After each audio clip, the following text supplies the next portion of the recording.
Hello and welcome back to Pharma E-Class. I am Anindya Goswami and we were discussing evaporation.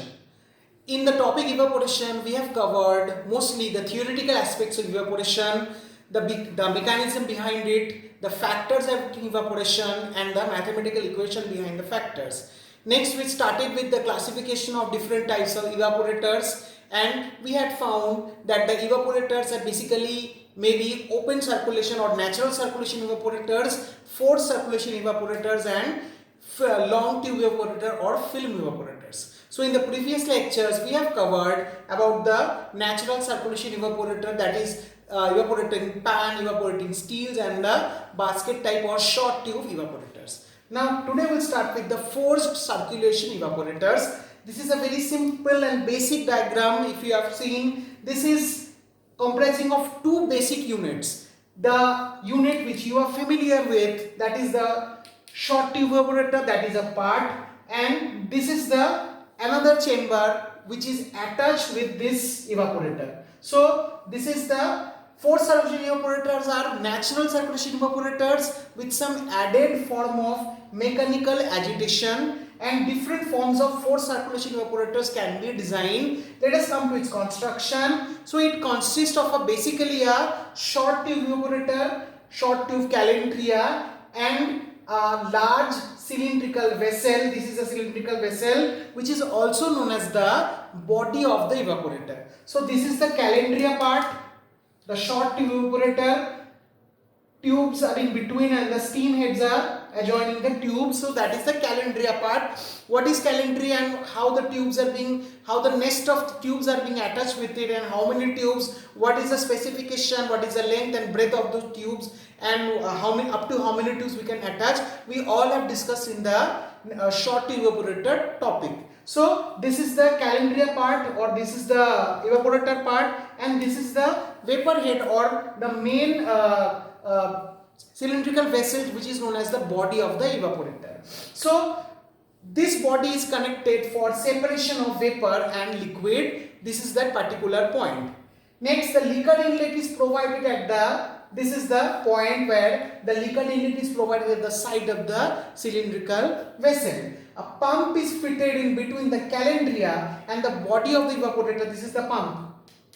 So a pump is fitted between the body of the evaporator and the calandria, and a tangential inlet for liquid under high pressure is placed at the neck of the body of the evaporator. So just have a check on this particular thing. This is the liquor inlet. The liquor comes down and through the pump it is being forced and it is going up. So here actually the evaporation occurs. The steam, the vapor rises up. The vapor is then coming here and the temperature fluctuates. This is the condensate part, and again it condenses and this liquid, the liquid droplets, they come down into the liquor level, the liquor inlet. So this is a circulation mechanism. The circulation is happening and it is being done with the help of a pump. That's why we call it as a forced circulation evaporator.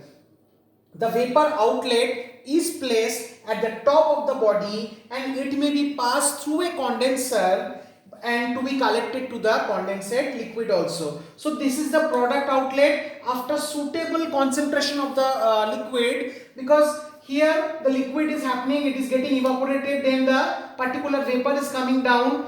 When through this tangent, this is the tangential inlet, when it is condensed, then the condensed liquid is coming again here and the vapor outlet is at the top. So continuously till the concentration we desire, till the product which we need, the concentration of the product which we need, we can go on doing this single operation. So let us come to its working principle. Feed is introduced to the liquor inlet. The pump will force the liquid through the calandria, and that's why it is a forced circulation evaporator.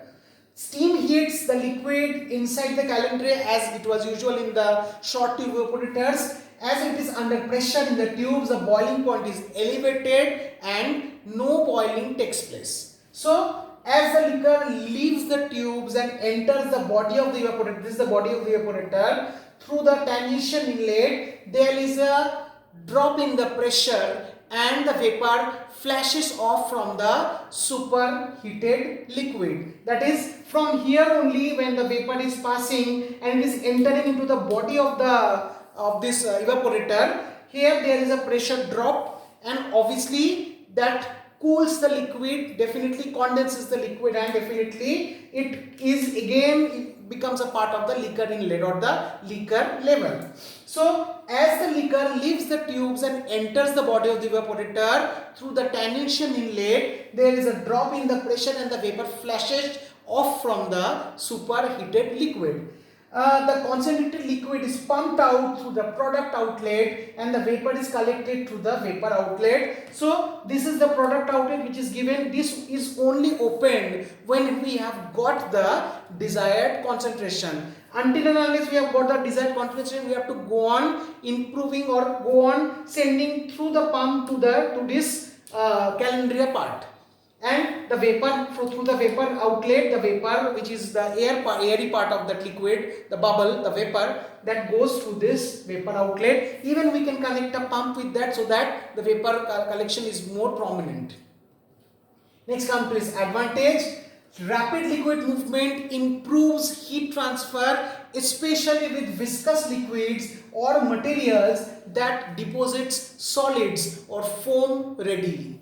The forced circulation overcomes the effect of greater viscosity of liquids when evaporated under reduced pressure. Another very important point, advantageous. Rapid evaporation rate makes this method quite suitable for thermolabile materials. That is, it can be used in practice for the concentration of insulin and other liver extracts. So these were the advantages. So definitely there must have been some disadvantages also. So let us check what are the disadvantages of this forced circulation evaporator. Is like that since a pump is involved and the circulation is forced one, so definitely it makes it an expensive machine in compared to the short tube calandria apparatus, which is the classic short tube evaporators. Even for this particular machine, the hold up for the liquid is also quite high. So these are the disadvantage of a forced circulation evaporator. So let us come to another important topic, that is the multiple effect evaporators. As you know, in pharmaceutical industries, the economy is very, very important. Economy means the work done with respect to time taken and the resources used. So in terms of the multiple effect evaporator, if you can see the diagram, so this here 3 short tube evaporators have been connected. So in a single effect, to get a single effect, to get a single work done, to get a single product concentrate, we have connected here 3 short tube evaporators. This is evaporator number 1 or the calandria part, this is the evaporator number 2, and this is the evaporator number 3. But what is the difference? That here it is connected. What is connected? Just see, this is connected to this, again this is connected to this, and next this particular from the last effect, that is the 3rd short tube evaporator, we are connecting finally the vapor, and we are finally connecting to the condenser, and we can get the condensate liquid, and we are getting the product from the 3rd short tube evaporator. So the concentration part that is happening here, then here, then here. So the same liquid is being drawn. But what is the economy portion? That is, we are using the steam only once. Just see, this is the feed and this is the steam, and the vapor which is obtaining from the which is obtained from the first tube evaporator, first short tube effect or first effect, that is used as the energy source for the second, and henceforth the vapor obtained or the energy obtained from the second effect evaporator, that is used as the source of energy for the 3rd short tube evaporator. So in a single effect evaporator, steam is supplied for heating the liquor. The total heat is not transferred from the steam. So rest of the heat is wasted in a single effect evaporator. but to use that heat efficiently, connections are made so that the vapor from one evaporator, one effect, serves as the heating medium for the next effect. Since we are also sending the concentrated liquid which has already been concentrated in the first effect, so the requirement of the steam is also quite reduced in the second effect. So to concentrate or already concentrated liquid, it will require less amount of steam, that is solved by the energy which was supposed to be wasted in the first effect. So this is another diagram. This is the same diagram. See, let us see more details about that. So the dilute feed or the liquor enters the first effect where it is partially concentrated. It flows to the second effect for additional concentration and then to the third effect for final concentration. This liquor is pumped out from the third effect as our product from the third tube evaporator.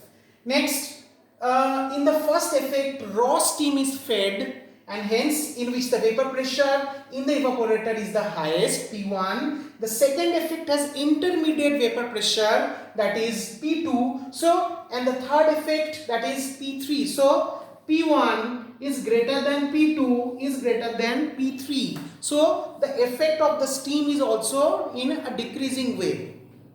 This pressure gradient is maintained by drawing the vapor through a vacuum pump and condensing after the final effect. So only the vapor is condensed after only the final effect. Depending on the lowering of vapor pressure, the boiling point of the liquid of second and third effect will also be lower. That is, T1 will be greater than T2 and definitely T2 will be greater than T3. Next, in the second effect, vapor from the first effect T1 is heating the liquor having the temperature T2. So there is a temperature gradient T1 minus T2. Consequently, the liquor will be heated. Similar heating will be there in the third effect as well. So there are some methods of feeding to obtain, and it has been designed by different industrial persons, in the engineering persons, so that we can get the maximum effect. The basis will remain the same, but there are some effect of feeding, and the first type of feeding is the forward feeding. Just look at the diagram. Here the feeding is from this only. This is the classic diagram, that is forward feeding and steam, and then it is like same. So, and what is the advantages of forward feeding? The feed moves from high pressure in effect to low pressure in effect 4 chambers. That is, so pumping of liquor is not required. So here we have connected 1, 2, 3 and fourth, and from the fourth effect we are getting the product.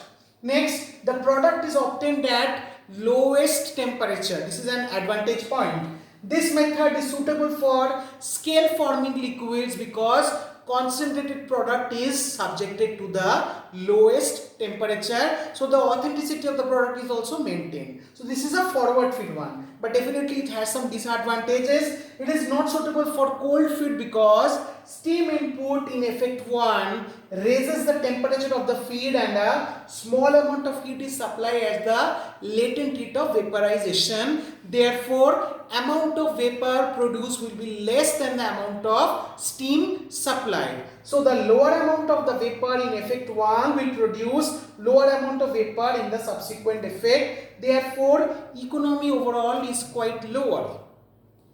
This is the second type of feed, that is backward feed. To look at the feeding option, the feed is introduced from the last evaporator. Here we have connected 4, it can be 3, it can be 5 also, it can be 6 also, but the feeding is done from the backward wise, and hence it is connected likewise only, and the basic principles remains the same. So in backward feed, the feed enters in the last effect and moves towards the first effect, that is from 4, then from to the 3, then to the 2 and then to the first. What is the advantage? It is suitable for cold feed because the heat used for increasing the temperature in effect 4 is already used for heating 3 times. This will give more economy. Moreover, this method is suitable for viscous products because highly concentrated product is at the highest temperature, hence lower viscosity, that is higher heat transfer and obviously higher capacity. But what are the disadvantages? The liquid moves from low pressure, that is in the fourth, to the high pressure from 3 to 1 then, and hence we need to pump. Pumping is required, so that is an extra expenditure. Next come to mixed feed. So in mixed feed, just see, feed can be here also and it can be from others also. It is a mixed feed type. What is a mixed feed method? The feed enters in the intermediate effect, moves forward and then backward to effect 1, that is 3, 4, then 2 to 1. So it is the feed is done somewhat in the mixed effect to get the mixed or in the intermediate effect. That is, here for the diagrammatic purpose we have given in the feed or in the effect 3. So this is the feed inlet. Advantage, the liquid moves from high pressure, that is in third, to low pressure, that is in fourth, and hence no pump is required. Liquid moves from fourth to second, then first, and it requires pump, and product is obtained from the highest temperature, hence lowest will be the viscosity.